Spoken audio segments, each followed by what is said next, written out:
Okay. Come to the second part of the Trust Act. This is not so important, but आपल्याला complete करावं लागेल, कारण प्रश्न येण्याची शक्यता जर असेल तर आपल्याला आपण प्रिपेअर राहिलं पाहिजे. तसं मी फर्स्ट लेक्चरमध्ये तुम्हाला सांगितलं आहे की काय महत्वाचं, सो प्लीज तेवढं करून द्या. आणि तेवढा विश्वास तुम्ही ठेवू शकता, बिकॉज टाइम कमी आहे आणि जेवढं मी सांगते आहे त्याच्यावर जर भर दिला तर that is very well, because खूप जास्त वाचणं काही आता सध्या योग्य नाही आहे. डिसॅबिलिटीज, आपण लायबिलिटीज बघितल्या आणि राईट्स पण बघितले, आणि this is the third, that is trustees disabilities. काय, कधी ट्रस्टी डिसेबल केला जाणार आहे? Trustee can not renounce after acceptance. कोणत्याही प्रकारे ट्रस्टीने एकदा ऍक्सेप्टन्स दिलं, ठीक आहे, की तो एबल आहे आता की मी ट्रस्ट मध्ये कॉन्ट्रॅक्ट मध्ये आहे बाबा, तर कॅन नॉट रिनाऊन्स, तो परत रिनाऊन्स करणार नाही. त्याचा अर्थ काय? The trustee who has accepted the trust can not afterward renounce it accept. Okay, तो आता रिनाऊन्स करू शकत नाही, म्हणजे बदलू शकत नाही की मी ट्रस्टी नाही आहे म्हणून.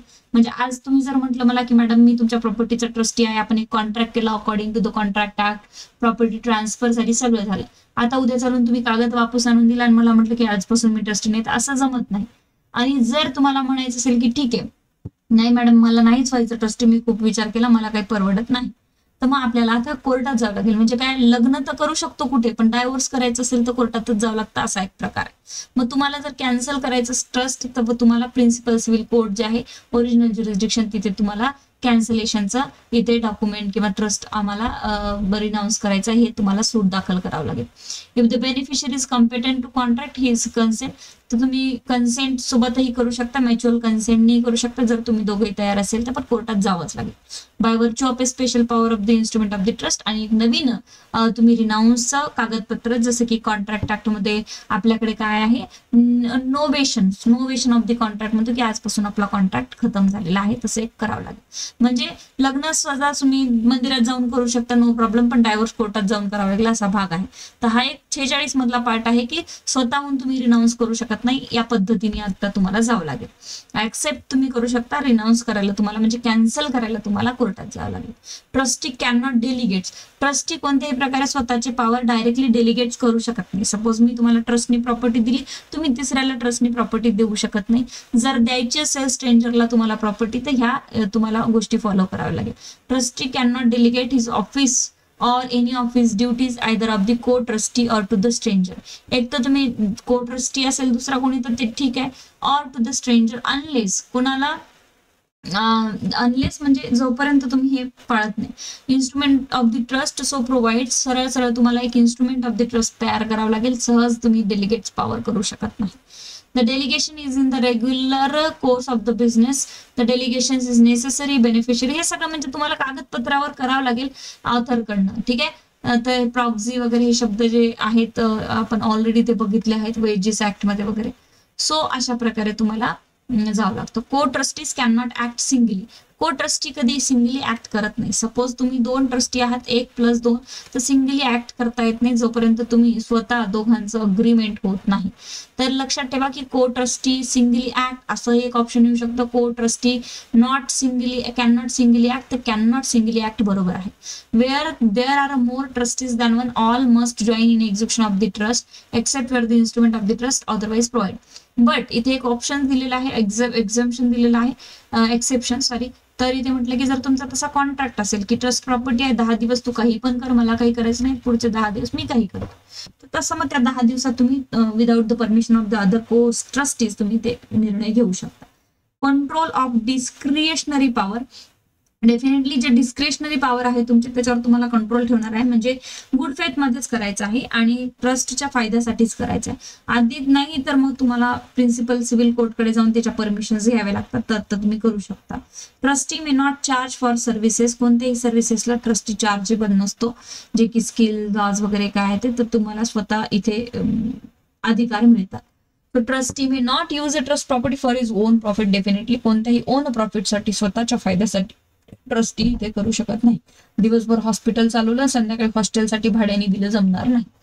Trustee for sale or his agents may not buy, okay, तर डेफिनेटली ट्रस्टी किंवा हे बाय करू शकत नाही कोणती property. Trustee may not buy beneficiary interest without permission, definitely without the permission of the civil court त्यातला कुठलाही इंटरेस्ट बाय करू शकत नाही. ती प्रॉपर्टी तुम्हाला बाय करता येत नाही. ट्रस्टी फॉर परचेस, ओके सोडून टाका. Co trustees may not lend for the one themselves, okay. त्यानंतर महत्वाचं चॅप्टर आहे of the rights and liabilities of the beneficiary. आतापर्यंत आपण ट्रस्टीचे बघितलं, बेनिफिशियरी जो कोणी असेल ज्याच्यासाठी ट्रस्ट बनलेली आहे आणि जो ऑथर आहे तो. The beneficiary has subject to the provision of this instrument of trust a right to rents and profits of the trust property. Definitely मी जर तुम्हाला ट्रस्ट प्रॉपर्टी दिली आहे, तुम्ही ट्रस्टी आहात, तर त्याच्यातनं जे काही इन्कम, ज्याच्यात जे काही प्रॉफिट किंवा रेंट्स येणार आहे त्यासाठी मी एंटायटल आहे. Okay. Right of the specific execution. Specific execution म्हणजे नेमकं ज्या कामासाठी आपण इथे ट्रस्ट प्रॉपर्टीचं काम करतो आहे तर त्या प्रकारेच त्याचं इम्प्लिमेंटेशन झालं पाहिजे आणि त्याचा बेनिफिट मला इंटेन्शनली मला भेटलं पाहिजे ज्या कॉन्ट्रॅक्ट थ्रू आपण चालतो आहे. Right of a transfer position. Right to inspect and take a copies of the instrument of the trust account etcetera.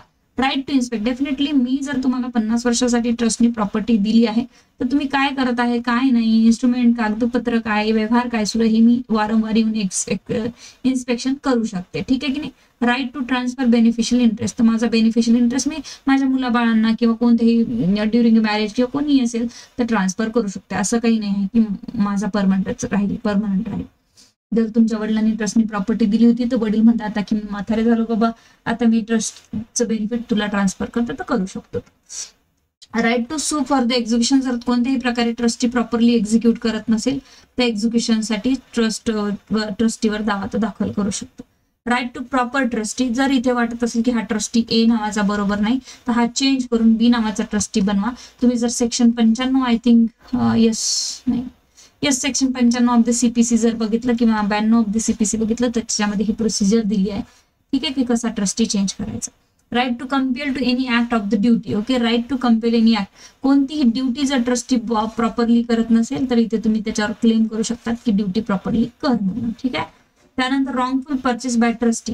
कोणत्याही प्रकारे जर ट्रस्ट प्रॉपर्टीच्या इन्कम मधून काही आपल्याला परचेस करायचं असेल पण ट्रस्टी जो आहे तो रॉंगफुल काही परचेस करतोय तर त्याच्यावरही तुम्ही क्लेम करू शकता. हा तुमचा ओनरचा, ऑथरचा राईट आहे बेनिफिशियरीचा. Following trust property in to the hands of the third person. Definitely तुम्ही त्याच्या हातातून काढून दुसरीकडे देऊ शकता, कन्वर्ट करू शकता. Saving of the right certain transferring. तर nothing in this section 63 entitle the beneficiary. तर सेव्ह केलेलं आहे याचे सुद्धा काही राईट इथे. Transfer in a good faith. तर transfer in a good faith जर कोणीही गुड फेथ मध्ये ट्रान्सफरी असेल, थर्ड पर्सननी इथे प्रॉपर्टी घेतली असेल तर त्याचं नुकसान इथे होणार नाही तुमच्या भांडणामध्ये, असं वगैरे काही आहे. हे जस्ट नॉर्मल कॉन्ट्रॅक्टचे सेक्शन्स आहे. Acquisition by trustee of trust property wrongful converted. तर कोणीही प्रॉपर्टी तुमची ट्रस्टची रॉंगफुल कोणाला कन्वर्ट केली असेल तर तुम्हाला त्याला ॲक्वायर परत करता येतं जर तुम्ही ऑथर आहात तर. Right in case of a blended property. Blend केली असेल रॉंगफुली कोणाला ही प्रॉपर्टी तरीही तुम्ही ती वापस घेऊ शकता. Wrongful employment by partner trustee of the trust property for the partnership purpose. तर डेफिनेटली पार्टनरशिप पर्पजसाठी ती वापरू शकता. This is very very simple. यातलं काहीच तुम्हाला येणार नाही आहे बट माझं कर्तव्य आहे ते संपवणं. Liability of beneficiary joining the breach trust. Okay. So हे सगळ्या लायबिलिटी राईट्स. त्यानंतर vacating the office of the trustee. तर ट्रस्टीला तुम्हाला काढून टाकायचं असेल तर office how vacated. The officer of the trustee is vacated by the death of the by discharge of his office. एक तर त्याची डेथ झाली तर तो नाही राहणार किंवा तो सोडून जाईल कोणत्याही कारणावरून किंवा तुम्ही त्याला काढून टाकणार आहे. डिस्चार्ज मध्ये काय काय येतं बघा. The trustee may discharge from his office only following the execution of the trust. Extinction of the trust म्हणजे तुमचा जो कॉन्ट्रॅक्ट आहे संपला, खतम झाला, एक्सटिंक्शन झाला. एक्सटिंग्विश म्हणजे खतम होणे. ठीक आहे की नाही. तर संपून गेलाय, कॉन्ट्रॅक्ट संपला, 50 वर्षाचा कॉन्ट्रॅक्ट संपला. आता तुमची प्रॉपर्टी तुमच्याकडे येणार. नाही दिली तर तुम्ही दावा दाखल करू शकता. By the completion of his duty under the trust. तुमची ड्युटी कम्प्लीट झाली तर तुम्हाला 10 वर्षाच्या ट्रस्टवर प्रॉपर्टी दिली होती की 10 वर्षानंतर ए पर्यंत तुम्ही, नंतर 10 वर्ष बी, तर तुम्ही 10 वर्ष झाल्यावर राहावं लागेल, तुम्हाला सोडून जावं लागेल. Okay. Bye such means as may be prescribed by the instrument. हे बघा मी तुम्हाला एक सांगते, तुमचं जर कॉन्ट्रॅक्ट ऍक्ट, सीपीसी स्पेसिफिक आणि टीपी हे जर कायदे प्रॉपरली असेल तर हे तुम्हाला स्वतःहून वाचता येतात कारण याच्यामध्ये सगळं तेच आहे. हे प्रोव्हिजन स्पेसिफिक मध्ये दिलेले आहेत सगळे. ठीक आहे की नाही, की इन्स्ट्रुमेंट कसे हे करायचे वगैरे. So such means as may be, तर कधी पण, आता तुमच्याकडे कमी वेळ आहे know that, but after the धर्मदाय आयुक्त एक्झाम झाली तुमची, तुम्ही या 3-4 विषयावर खरंच फोकस करा, CPC, TP स्पेसिफिक, ठीक आहे की नाही. Bye such means of May as may be prescribe, कारण आता मी वाचलं जरी नाही ना, मी असे कायदे शिकू शकते, कारण मला प्रोसिजर माहिती आहे. त्यामुळे bye appointment under this act of the new trustee, new trustees आणला तुम्ही तर जुना ट्रस्टी निघून जाईल. कन्सेंट ऑफ हिमसेल्फ, तुम्ही स्वतः कन्सेंट देऊन निघून गेला तरी तुम्ही म्हणजे अशा प्रकारे डिस्चार्ज होऊ शकता. ते 4-5 कारण डिस्चार्जचे मी यांना हायलाइट करून ठेवते, so please read it and properly. जर कोर्टाने काही कोर्टामध्ये पिटिशन दाखल केलं आणि कोर्टाने त्याला काढून टाकलं तरी हे ट्रस्टी जातो. Petitions to be discharge from trust, तुम्ही एक पिटिशन टाकलंय कोर्टामध्ये आणि सांगितलं की याला डिस्चार्ज करून टाका आणि कोर्टाने ऑर्डर दिली तर कोर्टातनं ट्रस्टीला हकलून दिल्या जाईल तुमच्या ट्रस्टवरून. Appointment of the new trustees on the death, जर डेथ झाली तर तुम्हाला अपॉइंटमेंट करावी लागते, याचं एक लिमिटेशन असतं, तर ते बघूया आपण पहिले. कदाचित हे विचारण्याची शक्यता आहे. 5-6 वर्षापूर्वी हा ऍक्ट शिकवला तर आठवते मला, चला it's okay. Whenever any person appointed a trustee disclaims or any trustee either original असेल किंवा कोणत्याही प्रकारे तो इथून निघून गेला आहे किंवा डेथ झाला आहे, is for the continuous period of 6 months तो होता आणि अब्सेंट फ्रॉम इंडिया किंवा इंडियामधून तो 6 महिन्यासाठी कुठेतरी निघून गेला, लिव्ज इंडिया केलं त्यांनी, तर या सिच्युएशन्स मध्ये किंवा पागल झाला, इन्सॉल्वंट झाला, desires to be discharge from the trust, refuses or becomes in opinion of the principal civil court original ज्युरिस्डिक्शनचा जो ही असेल की अनफिट आहे हा ट्रस्टी, तर इथे न्यू ट्रस्टी अपॉइंट केला जातो. कधी कधी त्याची डेथ झाली आहे किंवा तो इन्सॉल्वंट झालाय किंवा भारत सोडून किंवा देश सोडून कुठेतरी 6 महिने त्याचा काही पत्ताच नाही, तो 6 महिने आला नाही, तर लक्षात ठेवायचं हे 6 महिने जर ट्रस्टी नाही आला तर प्रिन्सिपल सिव्हिल कोर्ट कडून तुम्हाला पिटिशन दाखल करून घ्या आणि त्याच्याकडून 6 महिन्याच्या नंतर ऑर्डर घ्या आणि न्यू ट्रस्टी तुम्ही अपॉइंट करू शकता तुमच्या ट्रस्टसाठी. The persons nominated for the purpose of the instrument, जो कोणी असेल तो ट्रस्टी इथे आहे, तिथे तुम्ही कोर्टाकडनं कन्सेंट घेऊन तुम्ही ते काम करून घेऊ शकता, बाकी इथे काही वाचायची गरज नाही.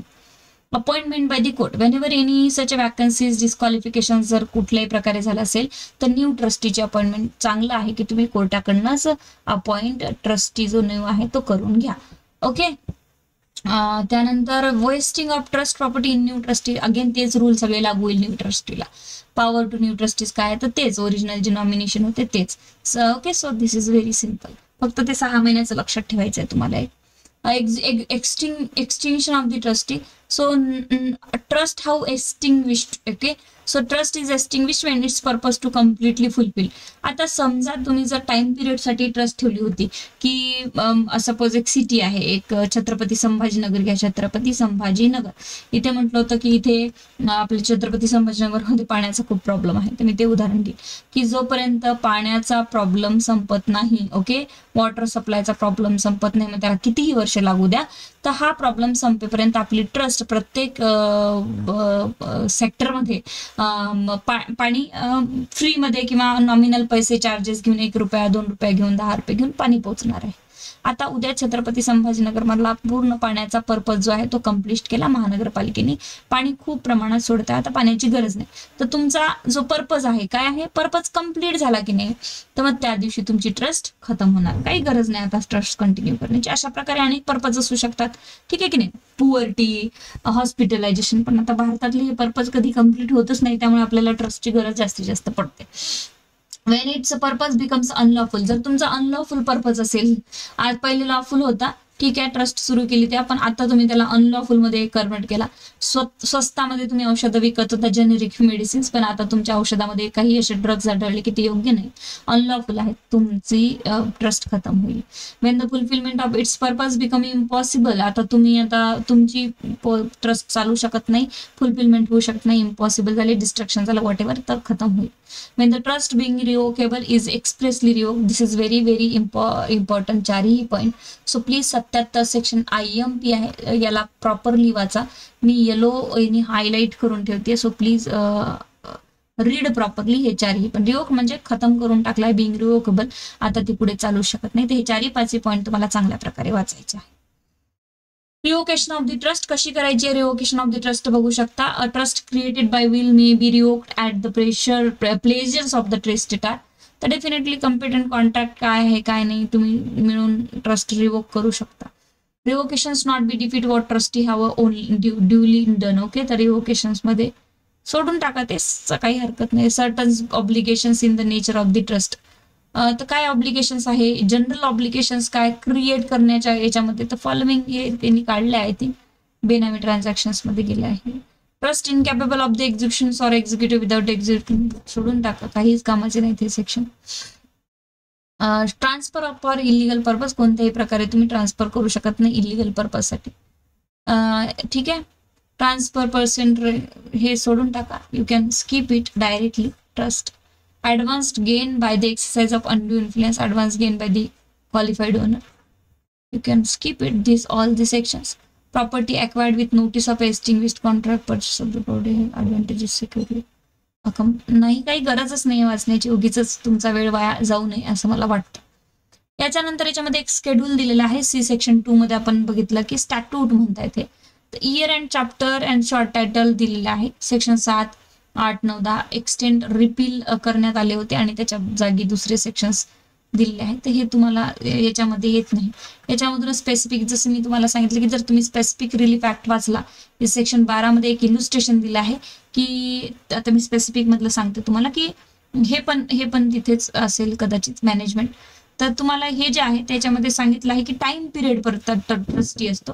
तर time period in the sense की आता 11/2 मध्ये असेल हा सेक्शन नवीन, हे 1877चा स्पेसिफिक आहे. न्यू जो स्पेसिफिक रिलीफ आहे 2018चा, त्याच्यामध्ये 11/2 सेक्शन आहे की ज्या दिवशी टाइम पिरियड संपला तिथून त्याचे अधिकार संपतात असा एक प्रोव्हिजन दिलेला आहे.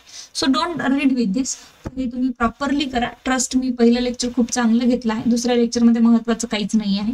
एक 77 सेक्शन तेवढा महत्वाचा आहे, त्याच्यावर तुमचं ऑल कव्हर होऊन जाईल, डोंट वरी. आणि आफ्टर द दिवाळी वगैरे सिलेबस वगैरे झाला थोडा की मी काही एमसीक्यूज पण मिळाला आपल्याला, तर नक्कीच काही महत्वाचे एमसीक्यूज काढून देईल. सध्या दिवाळी आहे, आज 2 उद्या, तर जसंही मला वेळ मिळते तसं मी करून देईल.